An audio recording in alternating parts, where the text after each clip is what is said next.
വായിൽ തോന്നിയത് വിളിച്ചു പറഞ്ഞ കേന്ദ്രമന്ത്രി ശോഭാ കരന്തലജിയുടെ വാക്കുകൾ കേരളത്തിലും തമിഴ്നാട്ടിലും വൻ വിവാദമായിരിക്കുകയാണ്. ദക്ഷിണേന്ത്യൻ സംസ്ഥാനങ്ങളായ കേരളവും തമിഴ്നാടും ബി.ജെ.പിക്ക് കയ്യെത്തി പിടിക്കാൻ പോലും കഴിയാത്ത സംസ്ഥാനങ്ങളാണ്. അതുകൊണ്ട് തന്നെ 4 വോട്ട് കിട്ടാൻ എല്ലാ വൃത്തികെട്ട കളിയും ബി.ജെ.പി കളിക്കുന്നുണ്ട്. അതിന്റെ ഭാഗമായിരിക്കുകയാണിപ്പോൾ ശോഭാ കരന്തലജിയും. തമിഴ്നാട്ടുകാർ ബംഗളൂരുവിലെത്തി സ്ഫോടനങ്ങൾ നടത്തുന്നുവെന്നും കേരളത്തിലെ ആളുകൾ കർണാടകയിലെ പെൺകുട്ടികളുടെ മുഖത്ത് ആസിഡ് ഒഴിക്കുന്നുവെന്നുമായിരുന്നു കർണാടകയിലെ ബി.ജെ.പി സ്ഥാനാർത്ഥി കൂടിയായ ശോഭാ കരന്തലജിയുടെ വിദ്വേഷ പരാമർശം.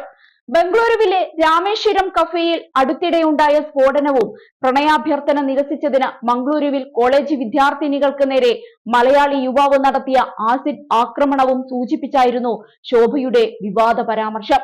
ഇത് വലിയ വിവാദങ്ങൾക്കാണ് വഴി തെളിയിച്ചത്. എന്നാൽ ഇത് കേട്ട് തമിഴ്നാട് മുഖ്യമന്ത്രി എം.കെ. സ്റ്റാലിൻ അടങ്ങിയിരുന്നില്ല. തമിഴ്നാടിനെതിരായ പരാമർശത്തിൽ മുഖ്യമന്ത്രി എം.കെ. സ്റ്റാലിൻ തന്നെ കനത്ത മറുപടിയുമായി രംഗത്തു വന്നു. മതസൗഹാർദ്ദം തകർക്കാനുള്ള നീക്കമാണിതെന്നും രാമേശ്വരം കഫേയിലുണ്ടായ സ്ഫോടനത്തിന്റെ പ്രതികളുടെ വിവരങ്ങൾ എൻ.ഐ.എ പുറത്തുവിട്ടിട്ടില്ല എന്നിരിക്കെ എങ്ങനെയാണ് ഇത്തരം പരാമർശങ്ങൾ നടത്താൻ ഒരു കേന്ദ്രമന്ത്രിക്ക് സാധിക്കുന്നത് എന്നും സ്റ്റാലിൻ തുറന്നടിച്ചുകൊണ്ട് ചോദിച്ചു. ഒന്നുകിൽ അവർ എൻ.ഐ.എ ഉദ്യോഗസ്ഥരായിരിക്കണം, അല്ലെങ്കിൽ സ്ഫോടനവുമായി ബന്ധമുള്ളവരായിരിക്കണം. ഇത്തരം ഭിന്നിപ്പുണ്ടാക്കുന്ന ബി.ജെ.പിക്കാരെ തമിഴരും കന്നഡക്കാരും ഒരുപോലെ തള്ളിക്കളയണം. സമാധാനത്തിനും ഐക്യത്തിനും ദേശീയ ഐക്യത്തിനും ഭീഷണിയുണ്ടാക്കുന്ന കേന്ദ്രമന്ത്രിക്കെതിരെ ഉചിതമായ നിയമ നടപടി സ്വീകരിക്കണമെന്നും സ്റ്റാലിൻ പറഞ്ഞു. ശോഭയുടെ പരാമർശത്തിൽ കടുത്ത ഭാഷയിൽ വിയോജിപ്പ് രേഖപ്പെടുത്തിയ സ്റ്റാലിൻ വിദ്വേഷ പരാമർശത്തിനെതിരെ തെരഞ്ഞെടുപ്പ് കമ്മീഷൻ നടപടിയെടുക്കണമെന്ന് ആവശ്യപ്പെട്ടിരിക്കുകയാണ്. ഏതായാലും വാവിട്ട വാക്കാണെന്ന് ശോഭയ്ക്ക് മനസ്സിലായി. പിന്നാലെ ശോഭാ കരന്തലജെ തമിഴരോട് മാപ്പ് പറയുകയും ചെയ്തു. തമിഴ്നാടിനെതിരെ നടത്തിയ വിദ്വേഷ പരാമർശം പിൻവലിക്കുന്നുവെന്നും പരാമർശം ചിലരെ വേദനിപ്പിച്ചുവെന്നും അതിനാൽ മാപ്പ് പറയുന്നുവെന്നുമായിരുന്നു അവർ എക്സിൽ കുറിച്ചത്. അവസാന സമയത്ത് ഹനുമാൻ ചാലിസ വായിച്ചതിന് കടയുടമയെ ആക്രമിച്ചെന്നാരോപിച്ച് കർണാടക ആഭ്യന്തരമന്ത്രി ജി പരമേശ്വരയുടെ രാജി ആവശ്യപ്പെട്ട് നടന്ന പ്രതിഷേധത്തിൽ സംസാരിക്കുകയായിരുന്നു കേന്ദ്രമന്ത്രി.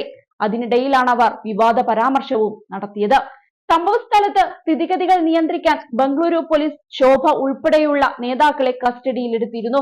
അതേസമയം സംഭവം വലിയ വിവാദമായിട്ടും കേരളത്തിലെ നേതാക്കളാരും പ്രതികരിച്ചിട്ടില്ല എന്നതും ശ്രദ്ധേയമാണ്. പൊതുവിദ്യാഭ്യാസ മന്ത്രി വി ശിവൻകുട്ടി മാത്രമാണ് സംഭവത്തിൽ പ്രതികരിച്ചത്. അതും ഇന്ന് രാവിലെ മാത്രം.